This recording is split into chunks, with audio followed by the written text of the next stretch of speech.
Elias chegou para Eliseu e falou assim, ó, pede o que você quer, porque Deus já vai me levar. Pede o que você quer. O que você quer? Ele disse assim, eu quero a porção dobrada do teu espírito. Ele falou assim, ó, dura coisa, difícil coisa você pediu. Mas se você me ver na hora que eu for tomado, então você vai receber unção dobrada. Difícil coisa você me pediu. Tem muitas pessoas que diante de dificuldades elas param.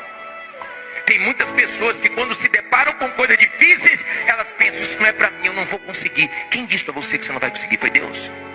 É Deus que está dizendo que você não vai conseguir? É Deus que está dizendo que você não vai conseguir colocar sua vida em ordem? Resolver esse problema que você está enfrentando? Foi Deus que disse para você? Duvido. Cuidado com a voz que você está ouvindo. Porque o dia que você ouvir Deus, Ele vai dizer para você que tudo é possível que crê. E Ele vai te ajudar a vencer. Até as coisas difíceis.